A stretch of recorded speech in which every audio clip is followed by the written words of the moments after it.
Welcome to the VO School podcast, dedicated to the art, craft, and business of voiceover. Each week builds upon the last to give you a comprehensive understanding of a career in VO. My name's Jamie Muffett. I'm a full-time voice talent and audio engineer, and I'll be joined by some of the industry's top professionals on both sides of the microphone to drill down and dig up the truth.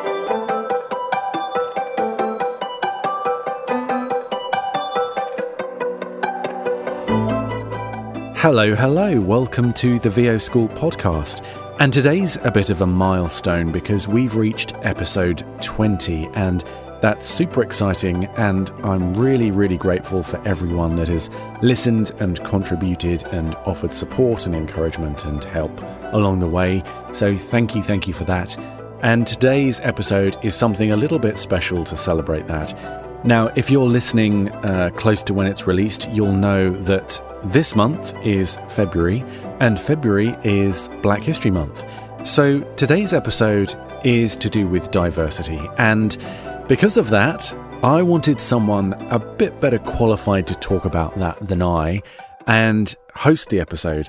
And it's a really great privilege to have Doug Melville fulfill that role for us.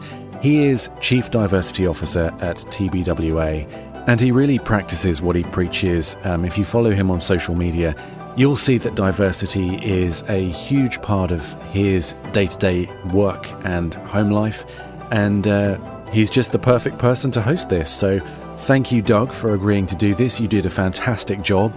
And so that brings us to this week's guests, who are really huge in the voiceover industry. If you've been in or around this world for any time, you will have heard of them. They are Joan Baker and Rudy Gaskins, and you'll remember Rudy from way back in episode 1, and I've been trying to get Joan on the podcast ever since. Our schedules just haven't really aligned up until this point, so it was somewhat destined that this episode came together, and I'm so pleased that it has. So without further ado, we're going to have a short break, and then we're going to get straight into the discussion, hosted by Doug Melville with Joan Baker and Rudy Gaskins. The National Zoo. Because sometimes you just need to stroke a llama. Instagram. Download it and start embarrassing your teenagers today. Resolve spot and stain. Because the dog's gonna drag his butt on the carpet. He just is. Engage the droid army with this LEGO Star Wars Republic fighter tank. Hi, it's J. Michael Collins, and these are just a few examples of the first-class demos my team and I are producing. If you'd like to have something similar, visit jmcvoiceover.com and click on the Demo Production tab to find out more. All right. Well, I am honored to be sitting here today as a guest host for this podcast for our Black History Month special edition.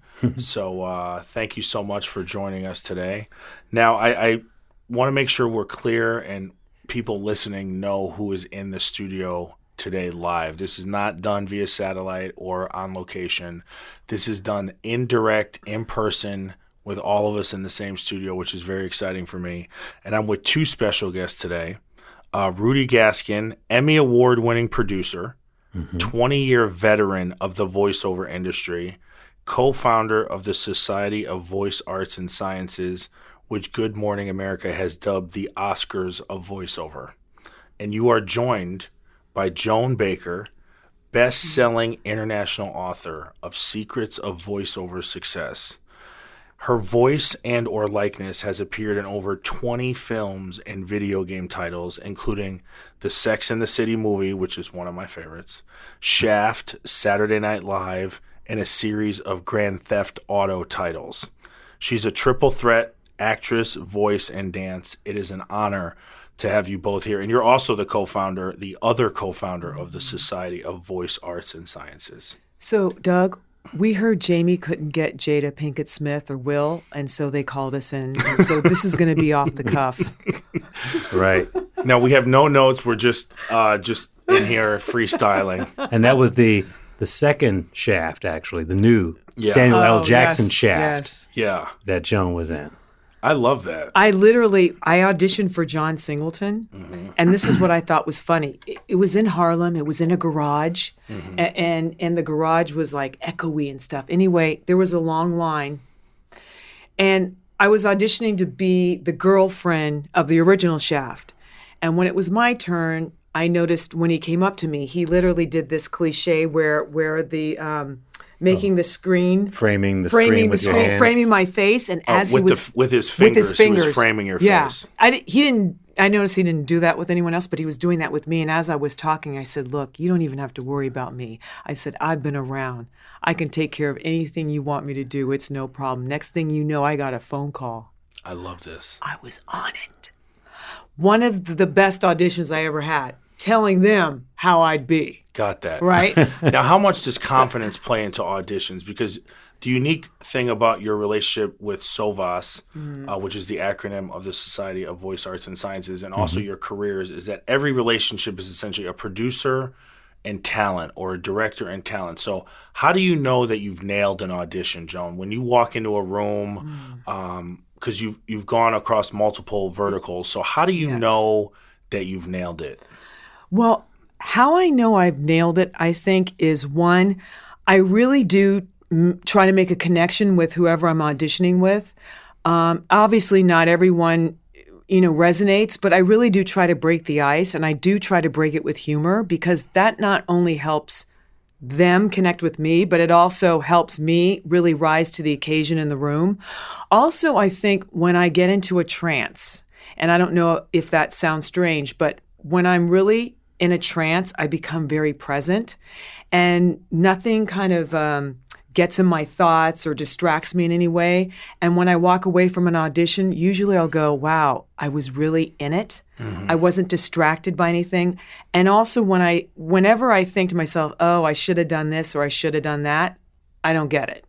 But when I'm in it, I'm usually in a trance, and I can be very, very focused on what I'm doing, and things come to me, as revelations as I'm working. Right. That's when I usually get things. That's great. Yeah, it's an unusual kind of inertia built around having a trance, but I think that comes out of training. Like, I'm constantly training, whether I'm teaching, coaching, whether I'm taking a class, Rudy is also my coach. He's one of my coaches. So I'm always in some kind of educational training, and I have been my whole life.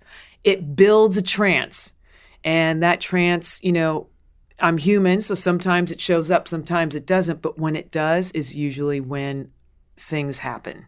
Now, how important is a coach? Because this is someone you should have over the course of your career, because I think people try to sometimes take the easy way out. They don't go for the extra coaching or go the extra mile. Well, somehow I think people think, not everyone, but certain people think coaching is a deficit. It means I'm not good, or it means, somehow I'll have to admit certain things to myself that I don't want to admit if I have a coach. But I don't know any, and I mean, I don't know any professional, whether they're in politics, whether they're in television, whether they're doing public speaking. I don't know one person that is successful that does not have a coach, or is not coaching, or is not being coached, or seeking out a coach. I don't know anyone. I don't care if you're a basketball player. I don't care what kind of athlete you are, in politics, whatever it may be, you have a coach. I remember I coached Johnny Cochran, the late Johnny Cochran. And one of the things that I got about him that I really appreciated was that he understood the value of education. And in this case, his education was me coaching him. So everything I said, he did, without ego, without blinking an eye, without questioning me about why am I saying this. He did everything I said. This is when he had a show on Court TV. As a matter of fact, Rudy was creative senior vice president there at the time. And so they were looking for him to get coached because he knew nothing about TV. But I do remember that at the time he was being coached, Court TV didn't want people to know he was being coached. But I thought that's a great thing to say, because it shows that everybody needs to have a coach. And it wasn't until after Court TV ended that we actually did an interview for Adweek, because I was talking to one of the writers there, and I had mentioned that I coached with Johnny Cochran, and they were so intrigued by that. They said, "Do you think Johnny would talk about it?" I said, "Yeah, I do." And there was an article written on it, because even though it's something that's behind the scenes so commonplace. Publicly, I guess it's not. But there isn't one athlete, one artist that doesn't need to have an objective point of view or a witness witnessing their work to tweak it, to adjust it, or whatever it needs. Now, what do you think it is about his voice in particular that has lasted all these years? So it's 25 years since the OJ trial, but he had many other cases in his career, and yes, he was well known around the legal industry and entertainment fields. But what is it about his voice? Was it the fact that he spoke a certain way? Was it a cadence? Was it just because culturally people know Johnnie Cochran? Yes. And, I just wondered what actually, in your opinion, Joan or Rudy or together, makes a voice last well beyond Great question. The lifetime or the span of the individual who is speaking. What do you think? Well, I think with Johnny, well, maybe this goes for the question in general in terms of what makes a voice, what gives a voice, that lasting appeal. Yes. It's more than just the voice. It's more than just the tone of the voice, which can be beautiful, which can be sweet and resonant in the room. But if, as you mentioned earlier, confidence is present, that's going to make a difference in how that voice comes across. If the knowledge base is there for whatever you're talking about, that's going to make a difference in how your voice comes across. And if you care about who you're talking to and what you're sharing with that person, that's going to make a huge difference in how your voice comes across. So if all those things are more or less present when you open your mouth, because you care about what's going to happen when you open your mouth, then that's going to all feed into the overall quality of your voice. And that's something that can be lasting for sure. And I also spent a lot of time with Johnnie Cochran, so it wasn't just working with him on his voiceovers for his show, and it was also working with him on camera as well. It was the two put together. But one of the things that I got that he was concerned with, but concerned in a good way, was his legacy. And in his legacy, I think he really wanted to make an impact with his voice, but in a holistic way where it kind of showed his intellect. It showed where his heart was. Also, yes, confidence, but I think it went beyond confidence. I think that he had a mission to expose, to uplift, to embrace. Like all those things, I think, landed on his voice and had impact in a community. And I think eventually he gained the respect he wanted. But one thing he did tell me was that he definitely wanted to be remembered for not the OJ trial, but for another trial that he spent, I think, decades on. And he really honed in on not just his voice in this, but the person that was behind bars that wasn't meant to be behind bars. So he was all about the communication, the intention, the reason to speak was very powerful for him. And that's why I think that when I came on board and when I was hired to work with him, I worked with him for 3 years. And when I came on board with him, he was so hungry to embrace what communication was and the different mediums and the different expressions of it, because I think in the end he was concerned and wanted to have a legacy that really was passionate. Got it.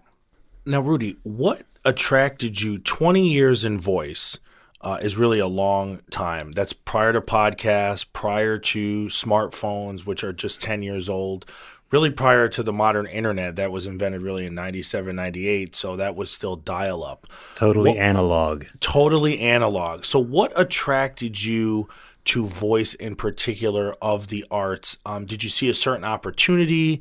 Was it something that touched you in a way that was more personal than other areas of kind of the entertainment ecosystem? Absolutely. I saw something behind the scenes that surprised me. So I left college, I left NYU Film School, and I got a job working with Francis Coppola as an assistant editor, as an apprentice editor, actually, became an assistant later. And in that job, I was working in the sound department. And to my surprise, actors were still coming in. The film had already been shot, but actors were still coming in to do looping. And sometimes they would call me in, or some of the other assistants around the office, to come in and do looping. Could be little things like crowd noise and sometimes specific situations where you could see someone's mouth moving, but it's a little bit in the distance, and you had to put a voice to it, and you had to match it. And this was going to go into a Francis Coppola feature film. So you knew the stakes were high. Wow. And you're seeing the people around this, the engineers and the talent coming in, and the finesse that went into creating these sort of arbitrary sound effects in some instances, and then specific words and dialogue that would go into the mouths of the actors who you see speaking on the screen. Watching that process and then being a part of actually building those reels, and knowing that I was going to sit down in the theater and see my name on the screen with Francis Coppola and see my work coming from that screen after, being a kid watching the movies, and then the biggest thing in your world when you see these big features, that really grabbed me. And that really showed me that there was a reason why as a kid growing up, I was always very sensitive to the sound of movies. And maybe that's similar for most people. You go into a movie as a kid and the first thing you notice is how big the sound is and how perfect it is. Working in the feature film world, I saw how that was produced, why the sound was so great, because people were sitting around working on every second of it to make sure that was so. So that's what really inspired me about the voice as voice acting goes, and got me to really start to look more carefully at it from the point of view of recording it, from the point of view of directing it and finessing it after the fact. And now what was the aha moment where you said together as a unit that we need to start a community and build an area for our constituents and all these voice actors and all this talent across video games, television, music? What was the aha moment where you said, we need to leave our jobs, leave our careers in some sense, and create something bigger than us? And that's when you created the Society of Voice Arts and Sciences. And not for nothing, for Good Morning America to state that it was the Oscars of voice. I've been myself. I mean, these are unbelievable productions, Lincoln Center, Warner Brothers Studios. I mean, you have the who's who of talent across such a wide range. What did what was that aha moment? Was it something that happened together, separate? Was it something you went back and forth on? Because it's a huge commitment to put this together. Yeah. And I just wanted to kind of talk the listeners through that moment. It was, Joan may have a different take on this, but it was more organic than an aha moment. Got it. So, and in fact, I would go way back. The aha moment was when I realized that Joan and I, as a team, many years ago, watching her teach voice acting as well as, performing voice acting, even for me at ABC News and at Court TV and Food Network. But so I'm watching her work, but I'm also seeing her teach, and she would invite me into her classes to bring a producer's point of view. So we're working together now to help folks develop enough skills to become gainfully employed in voice acting. And so you're always looking for how do you make that happen? People are coming from a variety of backgrounds, and not everyone is necessarily inclined to voice acting, even though they're interested in it. Wow. And so you're looking for how do you get them to that next level? How do you move them forward? So in a very organic way, we kept raising the stakes, improving our curriculum, and looking at how to work with individuals based on their specific learning needs. How do you tap into that and just be observant of that? And so in a very organic way, from trying to become better and improve what we were doing, we kept raising the stakes until we had these larger events, and we started bringing in more expertise from the casting directors and talent agents and TV producers and film producers and audio engineers to add to the mix. And before we knew it, we had so much going on in a way of inertia and forward movement that it started taking on a life of its own. And it was very natural that awarding these people who were at the top of the game made a lot of sense. So it wasn't as though I had a moment where I said, wait a minute, it's time to just start a whole new organization that just focuses on all the work that we're doing as much as how do we bring it all together? And then what form will that take? And it happened to take the form of creating a nonprofit that we call the Society of Voice Arts and Sciences, as a way to keep it all under one umbrella and start to manage it. Now, what did happen was that eventually all the work we were putting into the world of voiceover, looking for ways to enhance the profile of voiceover actors and the industry overall, at some point, our day job, which was running a boutique creative services agency called Push Creative, started falling by the wayside. We started giving up certain clients. Yes, and we started work. And we said, let's not take on this client or that client because we have too much to do over here, right, where we're investing our own money at this point. Right. And eventually it just sort of started to take over, and we made that decision. Let's stop doing one thing and just focus on the other. And how many years ago was that? 5 years ago that we started SOVAS. Mm-hmm. 9 years ago that we started doing major voiceover events, little forums around the country, and it started to compete with the creative services agency. And before that, it started with Secrets of Voiceover Success. Now, that book is a community-based book, so it wasn't a book I wrote about myself, although that would have been fine, but I wanted to get the different successful people that I knew had ups and downs in their career, but how they had it work out. That just fascinated me because it was also what I was doing too, in terms of not just trying to figure out. Voiceover is a career behind the scenes, and it's in post-production, so no one really knows how it works. Most people fell into it from different areas. Right. But I found when I would go to auditions, and I would always talk to people about their careers, especially because when I got into voiceover, I knew nothing about it. I never thought, it'd be a career. It was really another way to skin a cat for me because nobody was interested in the girl that had the light skin that you couldn't figure out if she was black or white or Latina. So there really was no box, and that's important in show business, that somehow you get fit into a box. I was never able to fit into a box. So I kind of looked at myself and my life, and I knew that at one point I was going to have to create. I didn't know it was called a platform at the time, but I knew I would have to create my own work. Yeah. And I really rebelled against that. I really felt upset about it because of the reason why. And the reason why was because no one knew what to do with me. It was always, you're so great, but no one knew what to do with me. I never quite could get the jobs because people would say to me, we don't know if you're, what exactly are you? So I knew the way my life was speaking to me that eventually I would have to create my own stuff. It wasn't until I met Rudy, and it wasn't until as time went on that started to manifest. And when that started to manifest, I gained much more confidence in myself. But Secrets of Voiceover Success really came out of the fact that my father passed away. Talk about voice. My father's voice was extinguished from Alzheimer's. And so when my dad passed away, and he was someone that was very instrumental in my life, not just career, but in my life. So I felt like in the grieving of him, I felt like, I really want to give back to a community that really opened themselves up to me, because before voiceover, no one was interested. I could not even get arrested.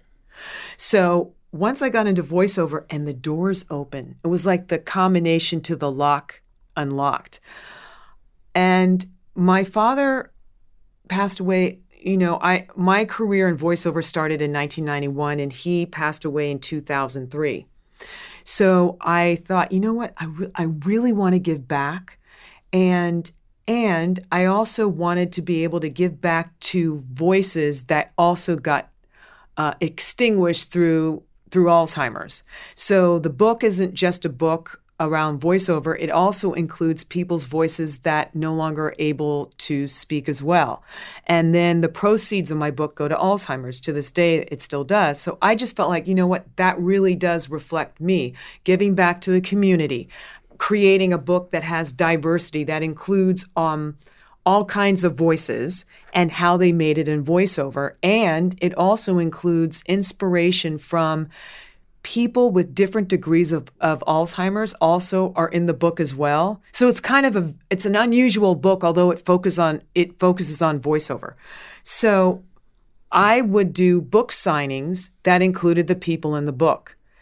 That was in 2005. That really started the road for both Rudy and I, who helped produce these book signings. And I started to think, oh, I'd love to do it at the Museum of the Moving Image because they're all about behind the scenes. And then we got a panel there.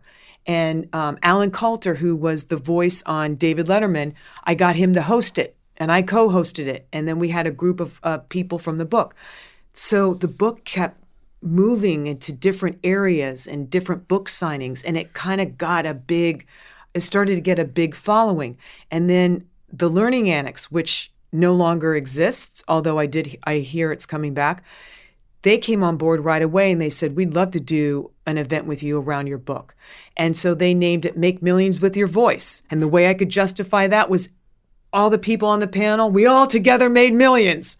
So we started giving out advice, and I hosted that. Again, another kind of a vehicle that kind of organically came up around voice and around the kind of industry and the holistic expression of what the voice can do. That took off. And that organically became That's Voiceover. And then that organically grew into the Voice Arts Awards. One thing about the voiceover community was it was something that since I was in voiceover, people would say, how come there's no award show for voiceover? How come we don't get acknowledged for our work? Again, it's kind of an invisible industry that had not been acknowledged, although we are everywhere and we are promoting and embracing the services from all over everywhere. You hear voiceover everywhere. It's everywhere. And yet, taken for granted, not acknowledged. So these pieces came together over time. We never set out to actually do this, but it happened kind of organically. And Rudy and I, we brainstorm every step of the way because, again, even being Black, we individually know and we know together that you kind of have to be ahead of the pack in order to really get attention in any way or get acknowledged in a positive way. So we're constantly brainstorming how to create a better product, our own voices, our own talents, but also in everything, in all our endeavors. It was just kind of natural. It started from childhood, when people kind of dismiss you. I think if you have ambition, then you're going to not only deal with it, but you're going to come up with ways to make yourself stand out, just to be recognized as average, not even something special. At least that. Yeah, at least that. When you look at other elements of the entertainment industry, it goes without saying they're dominated by historically white male culture. Yes. They were the decision makers. The laws of the land have been set up in such a way where only one group had the power. So a lot of people had a voice, but only one group had a vote. Yes. And that was a particular group of white male executives that dominated really all of Hollywood in the early years. You can go through technology or advertising with Mad Men, and you can kind of see historically how these industries have come about. But this past year, I went to your show, and one thing that I saw that was so unbelievable, and NBC actually wrote a great piece on this because someone was at your show from NBC that you did not even know of. No. A reporter, because I ended up speaking with him later on in that evening, and he just went because he had heard about what was going on in the voiceover industry, and they wrote this amazing article about the diversity of the Voice Arts Awards and the inclusive nature by no design, essentially. Exactly. It was a natural reality. There was people in wheelchairs. There was a woman with a seeing eye dog. There were people there, and I sat there and I said, all these other industries are trying to find a pathway, break down barriers to entry to get more of the American population and global population included in the conversation. Yep. And here we are at Lincoln Center, and you don't predict who wins. No. It's a secret ballot. It's envelope voting, so you don't know until the name's called. Yes. And one by one, the individuals on that stage represented every nook and cranny of the world, of America. And what is it about voice that is almost barrier free to enter the industry? Because are people still mostly recording from home, so that allows people to build studios, or maybe get into the reality of are people ending up there? Because the diversity and inclusive nature of your show is something that, I've never seen before. Yeah. Well, the voices, I think they do come from all over the world. Most people are recording from home studios now. And as Joan alluded to earlier, or said outright, it's a career that's behind the scenes and anonymous. But it's full of people with extraordinary talent and people who would be just as fine being out front on stage. So they were hungry for acknowledgement. And when something came along that said, "Hey, we see you. We're gonna vet your work, and we're going to show the best of the best. And if you meet those standards, then we're going to celebrate you on stage, and we're going to hand you a golden trophy," they kind of came out of the woodwork. I mean, there were certainly naysayers, as you can expect would be with anything that steps out and says, we declare ourselves to be the one. So there was that. But there's so many people who were extraordinarily encouraging and who just stepped into it. No sooner than the Voice Arts Awards ended was I getting emails about when can I submit for the next one. It's still happening like that. that. Give me a week or two, and we'll talk about that. So these people were starved for acknowledgement. I mean, as we all are. Everybody likes to get a pat on the back for a good job.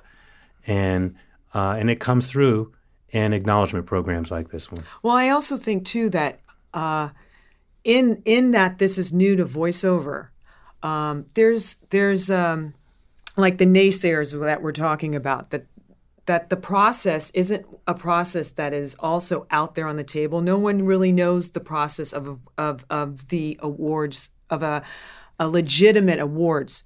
And there's a lot of partnerships to be made. There's actually, each partnership, they want to make money because it's a business for them. It's not like, oh, just because you get an award, everyone does their part for free. Other people have to get paid.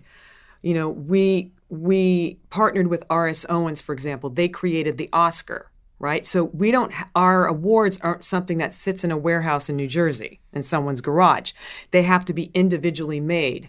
And so Rudy and I invested the tens of thousands in the mold for the award, so that every time someone wins an award and they order it, it has to be put in, it has to be made. Also, every time someone, gets their award, the award company also gets a part of that profit.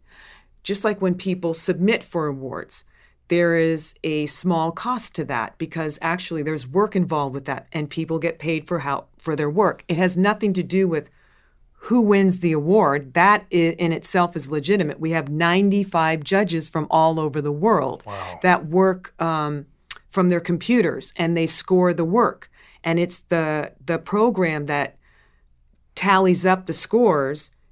You get the nominees, and then you find out who wins at the gala, right? But every time someone submits, the software company gets a piece of that submission. So it's not like Rudy and I are rolling in dough. We actually are putting in our own money to make this work every year. And also sponsorship is very important to that. That also helps alleviate us putting in, our finances.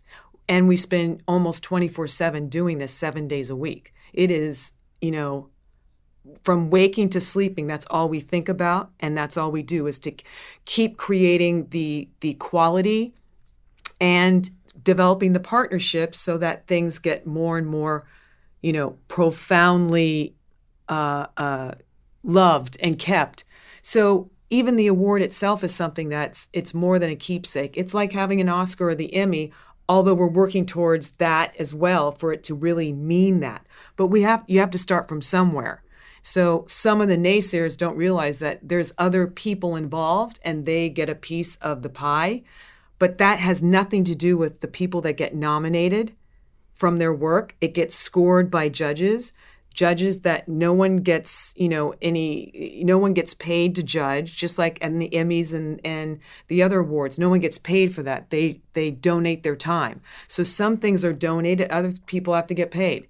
So it's a business model. It's a business. Mm-hmm. Yeah, that's really interesting because I think, the voice is like buying art. It's very hard to say, one voice is better than the other. But I think what's so unique about the voice arts industry and the voiceover industry is that I feel that Latina women are doing Latino voices. I feel that, males are doing male voices. In acting, you can have people play other characters, but it's almost the authenticity of voice that has allowed the show to really grow at exponential rates. Yes. And now that authenticity comes through when you attend. But what is the reality for voice acting? Because one of the things a few years ago when I was attending one of your shows, someone had said to me that there's only 5 movie trailers that have ever been done by women or something. I don't know if that was exactly. Even less than that. Yeah, a very small number. So kind of maybe we could just dive in just to a little bit of kind of what you see top line across the demographics of voice. So, that's maybe we could even go into that movie trailer conversation for a sec, because that is unbelievable. There's so many movie trailers. I know. For every movie, there's a movie trailer. Well, I think it's changing for the better across the board. Movie trailers are interesting because they have developed a whole new trend where they use very little voiceover. Oh, okay. So some of them have no voiceover. Others, it's not until they say, coming soon, that you hear a voice. But where they're just using music and dialogue excerpts from the actual film and action scenes to tell the whole story. So you no longer have, you very rarely have those kind of wall-to-wall movie trailer voiceover jobs. Not anymore, because it used to be different. Sure, It used to be different. It's funny because the news is kind of going the opposite way. They're having less reporters and more packaged pieces with voice. That's true. So it's interesting kind of that trend there, because instead of having someone out there with the microphone, it's better to just take highlights, read a script with a nice voice, and then load that online. So it's almost on that. Well, that with level. movie trailers, remember voiceover started, it was an all-male industry, and there was very few men that did voiceover. And so that included movie trailers. It's a male-dominated industry. And partly the mindset is because in voiceover, we're actually competing. We're competing with the music in terms of being heard. We're competing with other people's voices, sound bites that may come up. And we're also, in some cases, competing with the visual. And everything is mixed on one track. So it's not like the voice is really forward and everything else is back. We're all mixed on the same track. So if your voice doesn't stand out, then it's going to get lost with all the other things, even the sound effects, everything. So trailers first started with male voices because that's who was doing it. But now that there's, a diversity. And that was the voice that cut through. Right. It was the voice that cut through is really what it was. It wasn't meant to insult women. But now that, we know that women's voices do cut through, it's time to open that gate. I just saw something today, and I don't remember, it was on Twitter or something, and it said something about movie trailers and now opening up to women. I didn't get a chance to read it, but I don't know if that's true, but it's been a very hard nut to crack. Also in voiceover too, sometimes because there's so much money at stake, right? Sometimes when the person in charge of hire, they won't rock the boat because they don't want to take a chance in case it doesn't work. They've wasted hundreds of thousands of dollars or tens of thousands of dollars. So people tend to not want to take a chance behind the scenes. So if men are doing trailers, they'll stick with the trailers. They're not itching to get a woman involved because they know that combination works. Over the habit. Yeah. I mean, I've also talked to creative directors and doing promos, and a lot of the TV networks kind of have that similar philosophy, even though things may be changing and things also ebb and flow. So sometimes it looks like it's changing because they start use more women, and then it goes back to men. Right. And then sometimes you hear it's going to start opening up, and you'll hear different kind of ethnicities in voices doing promos, and then it will go back to like the clear voice that cuts through. So these things do ebb and flow. But ultimately, as Rudy and I are working towards creating breakthroughs. Mm-hmm. So let me kind of, I want to maybe go through a little lightning round while we have, a little bit of time left. But talk to me about the Muhammad Ali partnership that you have, because not all the voices that you honor are literal voices that are spoken. Some of them are more conceptual vision voices. So influencers. Talk to me a little bit about Muhammad Ali, how you partnered with him, and then also the several individuals that have received that award, or the couple. I know it's quite new, but well, we knew that as we looked more and more at voice acting for entertainment and marketing purposes, that there was more to it than that. And the concept of authenticity, which always comes through in the better performances, was at the front of that acknowledgement. And so as we looked at the voice and how can it be used to do more than just entertain and sell, we realized very, very easily and very quickly, well, wait a minute. They're voices that impact the world in extraordinary ways. And as professionals and craftspeople of voice acting, it seems logical that we would be interested in what the voice does beyond what happens in our voiceover booths. And we started looking for a way to tap into that spirit. So you're talking about the voice as a phenomenon, as an impactful phenomenon outside of its tonality, but the tonality of its spirit. But the holistic sense of the voice of the environment, the voice of change, the voice of metaphysics or whatever it may be. Yes. It's the voice of, meaning a whole holistic. Yeah, I think that's a very unique positioning play, because you work with Muhammad Ali, so that's pinnacle, global recognized, some would argue. And look at his voice. Greatest athlete in the history of mankind. Yes. And then you also have, demo reel category. Yeah. Right? It's amazing that you've created an environment, when we talk about inclusion, that you have the Muhammad Ali Voice Arts Awards and the demo reel That's a good in the same You're entity. Right. And that was by the need, but it's all there in one. Yeah, and by design. But also the demo reel, for example, is a very powerful voice in voiceover, because it literally is how you get an agent, how you get a job, how you attract people to your work. So we decided that we would do a category because, personally, I wanted it to be known that it's a very crucial thing, a demo reel. It takes a village to create a demo reel. And in voiceover, people were doing demo reels like on their tape recorder, or, looking for cheap ways to do it and thinking they were going to get work or they were going to get an agent. Always disappointed, because you're competing with people that actually do it for a living. So people like my demo reel or someone that's been doing it a long time have real spots on their demo reel. Right now, the demo reel has kind of really turned into a very powerful tool, and not all the spots are real anymore, but they have to sound like they are. They have to sound literally like they'd sound on TV or how they sound in radio or commercial. So it's become a powerful tool, and we wanted to highlight that this is not, a demo reel isn't small. It's big, it's powerful, and it takes a village to do it. And we wanted to reward that. Yeah. So we created that category, as well as we wanted to reward the voice of, in Muhammad Ali's case, it was really done in the essence of who he was to the world, not just to boxing, but to the world itself. So when we contacted the Muhammad Ali Center, because we were thinking about different people who we wanted the award to be named after. Right away, we did think of Muhammad Ali. We didn't know we'd get them involved, but we contacted them. His voice was the one that you Yes. you highlighted as someone that needed to be part of this. And this was interesting, and that was that 2 months before he died, he signed off on this. So this isn't an award that happened after he died.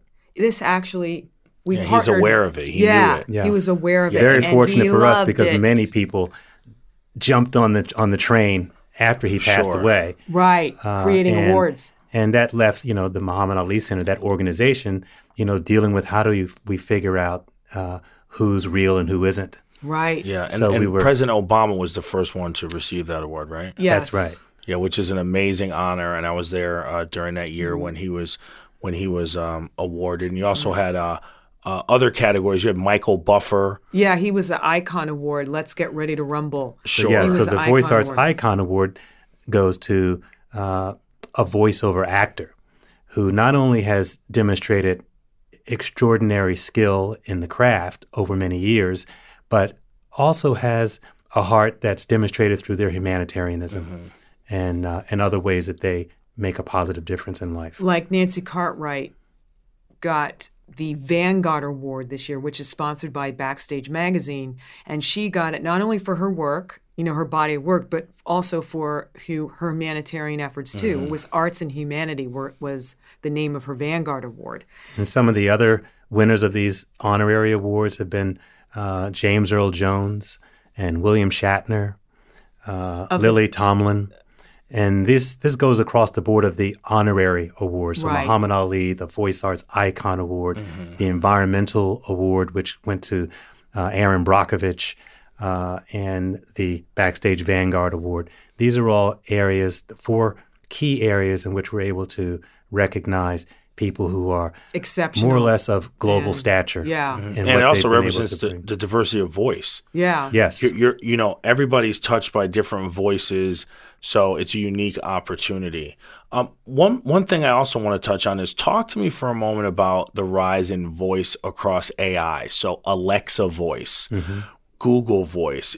At CES, the Consumer Electronics Show this year, you could pick up any Wall Street Journal, New York Times, and they said the winner was not there physically; it was voice. Right. Because everything is becoming voice operated, and the voice is the new typing. Voice is the new text. There was a great article in the New York Times just the other day about how voice is the new text and how the internet is allowing voices to really the Me Too movement and other things. And how are you able to? Because now it's almost voices exploding. But you are, again, 20 years into it. So where do you see the field going? Where do you see, the Alexas of the world? Is that assisting in voice when everything's voice operated? Is this creating new opportunities? Or Right. does it, tell me your thinking about it? Because this is, remember, you started when you said, it was analog. Right. And now we could yell or say or scream a song in the sky and something will play it across the room. So Yeah.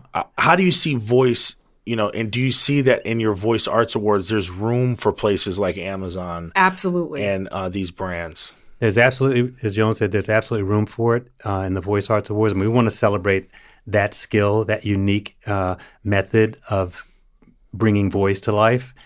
I think with AI, for the most part right now, it's a mechanism for us to use our voices to get information as opposed to in any way gauging how we use our voices as everyday consumers. So we have a tool, we can use our voice. It's easier than picking up an instrument and typing in something to just, as you said, holler out into the sky and get an answer. I think what will happen with AI, though, is that certainly more voices will come into being to help brands to create sound signatures for different brands and to be used in the same way that Alexa and Siri are being used. And at some point, it'll level out. Some of those voices will fall by the wayside. They won't develop personalities that are memorable. So we'll see some sort of shaking out at some point of the voices that we can tolerate. Yeah, Right. I think it's interesting because sound signatures in the advertising community are becoming huge. Everybody wants an audio trademark or a sound or a voice or some type of intellectual property that is a sound. Yes. It's truly subliminal. I've really noticed it now when I do binge watching. Like if you watch Netflix, for example, they have a wonderful sound signature. And it gets into your head.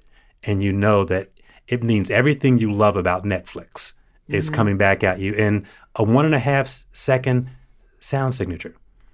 So it's incredible the degree to which sound can just sort of infuse your being and take hold of you. And tug at your heart and kind of drive you to do certain things. Yeah. And now how are brands, using or working with you to extend their voices? Because in the ad community now, brands are also working really with social consciousness issues.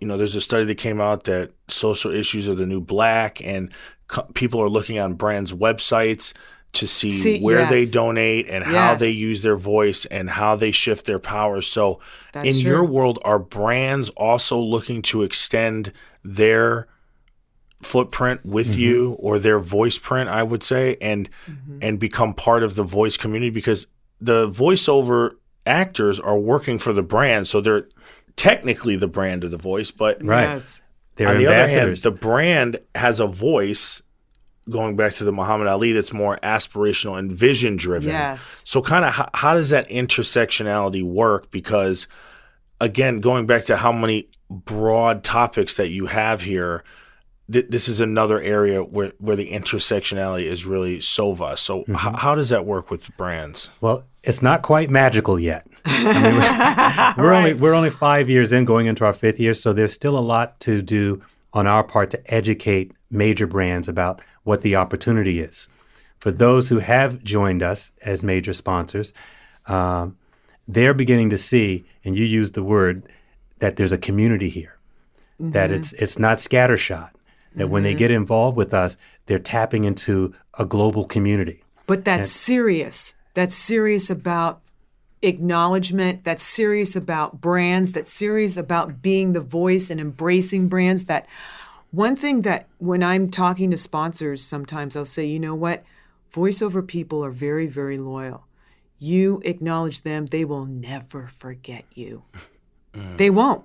They will be loyal to you for life. And that is not a common, necessarily, thing that happens in communities, but it does happen in the voiceover community. And one of the reasons that it does happen, I believe, is that this is not a community that's been embraced by any major brands or by anybody. And yet we're everywhere. So all of a sudden, someone's paying attention to you and someone's showing you some love, and any smart brand would look at that and say, wait a minute, this is an opportunity for me to touch and be touched back, and immediately started to develop loyalty with this community. From a cultural standpoint, I compare you to, and what you've created, similar to when Don Cornelius created Soul Train. And he went to all these different areas and he said, no one is recording and capturing dance. And in 12 years after he started, this became the #1 show watched in America, because it was people that were looking for a community, and someone needed to create that community. And in an aspirational way. Sure. It's a fun environment. It's aspirational. Yes. But also you could imitate the clothes. You could imitate the moves. You could imitate the expression on people's face and learn kind of how to be cool or how to be it. And in community, you have diversity. Yeah. You have people who are doing many different things, many different expertises and points of view and cultural backgrounds within the community. Yeah, it's amazing. I met Chocolate Rain when I was at one of the... that was hilarious. And celebrities were like, the Chocolate Rain guy is here. And I'm like, this is amazing. This show is amazing. And now what's happening with audiobooks? I mean, is that a segment that's really growing as well? Because... I think it is really growing. And part of it you see happening just in their advertising. You see they're on Audible TV now, doing a lot more in that area. Audiobooks, But the other way I see it growing is the people I run into who are listening to audiobooks. It used to be that you almost never heard it except for maybe like self-help books. People would listen to gurus to talk to them about I loved it. improving their lives. And that's very inspirational stuff. But all the other stuff was you sat down and you read it. And now it seems, I don't know, again, 30% of the people who I know are listening to audiobooks. Sure. And I think, and podcasts as well. That's becoming huge. Because these are huge, diverse groups where, everyone essentially has a representative. But are you seeing a lot more podcast entries and that vertical? Is that growing in your world? It's growing. It has grown, but I foresee it being major next year. Again, it's all an extension of voice. Right. The podcast, the audiobooks. even how it's infiltrating into community. Voice is becoming it, and voice in a holistic, transformational, and aspirational way is what's in right now. And I think as technology goes, if you look ahead, maybe 2 or 3 years, I'd be interested to get your thoughts on this as well. Yes. But no one's going to type everything. Everything is going to be voice. Yeah. Excellent news. Like why would you type it when you can just speak it? Yeah. What could be more Yeah. instantaneous than that, except an implant in our brains that transmits messages to each other? Sure. We all need, and that's coming. We all need inspiration in today's world, I think. I think that's partly why also voice is so huge. We need inspiration. We need information just to get through the day. Constantly, Rudy and I are brainstorming about things, So I think on a global stage, voice is becoming huge because it's a source of inspiration. It's a source of guidance. It's a source of information. It's helping us gain many things in life that once upon a time you just didn't have. You didn't know what to do. You didn't know what, And also screen fatigue, we're kind of showing up. Yeah, screen fatigue. And just true. some trend reports that people want to, communicate. You can't tell inflection from a text. You can't screen at home. You're at the screen in the morning. So other things that we can do to That's right. use other senses and be more There's only active. so many emojis. Yeah. I believe voice is probably the most reliable source we have for kind of investigating and engaging what another person means and feels. Right. Yeah, that's without true. being able to see their face. Yes. I mean, in advertising, the conversational performance for commercials and promos and et cetera has become all the rage because it more closely fits what we're used to experiencing with our friends and family and in what real we life. trust. And what we trust. And so, the voice is that all the more significant because we realize that consumers understand the voice. They can gauge it and judge it on their own. Sure. They don't need help with that. They hear it and they say, okay, scam. Or they hear it and they say, sounds real. They know. Yeah, no, it's another level of kind of a litmus test of credibility, hearing the voice and being part of it.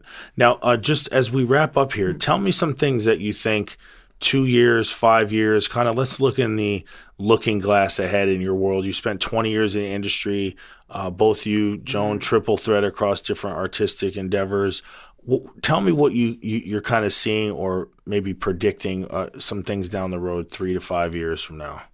Well, one would be hearing and seeing the Voice Arts Awards across all the many screens that we interact with. Mm-hmm. And so whether that's television or YouTube or whatever the screen, it doesn't really matter the mechanism as much as it does that there's a screen where you can see and hear. Yeah. So this year, Ovation TV will be live streaming the Voice Arts Awards on their network, and they're going to be working in conjunction with other sponsors of ours to cross-promote. So there's a great big opening there for sponsors to grow their footprint with us. But that would be one major force, is to see us across all the many screens and having people be able to interact with us. I also think it's going to become more and more inclusive. For example, we're now talking to the Society for the Preservation of Japanese Animation. And they're interested in coming on board and expressing their art form, which is animation, Japanese animation. Sure. So that could mean licensing, because we can't run but so many award shows, and especially in languages that we're not familiar with, which it takes a huge village to run one of these shows. So, but the Society for the Preservation of Japanese Anime, they're interested in licensing the Voice Arts Awards so they can do the same show in Japan. Yeah, that's interesting because, sorry, John, but I just wanted to say that in 5 short years, you now get entries from Egypt, India, Australia, all across the Philippines, our upstairs and downstairs neighbor, Canada and Mexico. You got NAFTA covered, Nigeria, England, Puerto Rico, South America, Ireland, Norway, are just to name a few. So this is amazing how this is galvanized. And when you look at recently, Facebook just signed a streaming rights deal with Major League Soccer. And I think, they didn't sign it first with the NBA or the Major League Baseball or the NHL, but they felt that soccer's a global sport. So they partnered with them. And I think when you look at the Voice Arts Awards, it really is built for a streaming platform to get everyone involved. That's right. Because everybody has a voice, but now we want everybody to have a vote. So as you grow, I think, and there's more people familiar with speaking aloud and speaking at devices and not texting and things of that nature, the voice really has so far to go because we kind of move from a lot of words to emojis, which was kind of like going back to Egyptian hieroglyphics. I always tell people that the Egyptians wrote on the wall. And when we were going to school, people said, what were they doing? They just drew a horse? Right? Or a spaceship? Right. And now we're communicating exactly like they are on our walls, on Facebook with emojis. How about that? But the next level is really verbally communicating. And also and getting all these diverse voices. Malala. There's so many people that could grace the stage and be a part of this, and it's unbelievable at where I feel that this. I think that's so exciting, and not only that. When I was a kid, my goal was to meet everybody in the world. Okay, how's it going?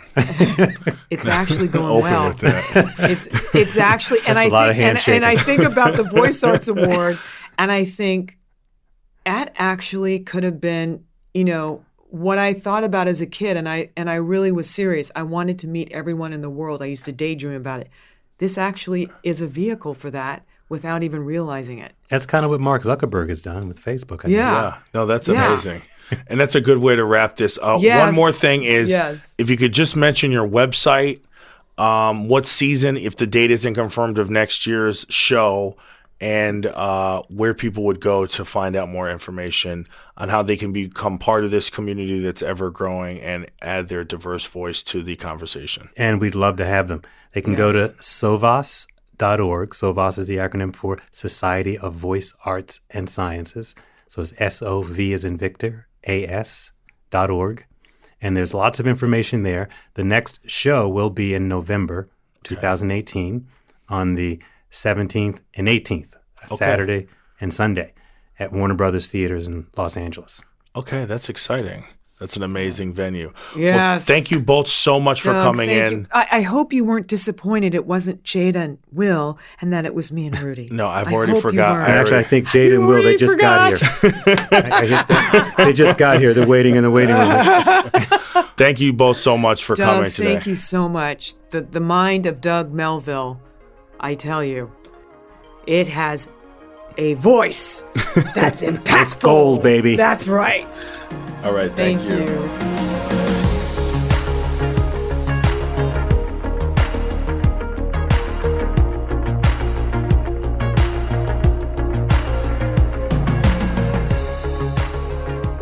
What a fantastic interview that was. It was so interesting.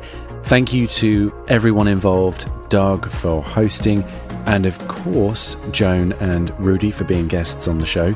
Also, thank you to Sam at Lotus Productions for engineering. I really don't know what to say to add to that. I just hope that was really enlightening to you and empowering and interesting.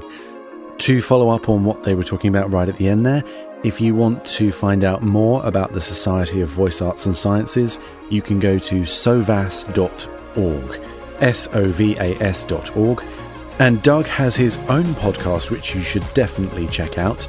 He's had Snoop on there. He's had Alan Yang, who is a writer. He co-wrote Master of None. So look that up. It is the Disruptor series. I think it's hosted on Podbean, but I'm pretty sure you can find it on iTunes and all those other places too. We will be back again next week with another episode, and I'm going to be recording that tomorrow, and I'll be putting out the details on Monday, and that's that. So I hope you enjoyed this episode, and I'll see you next time. Thanks very much. Bye.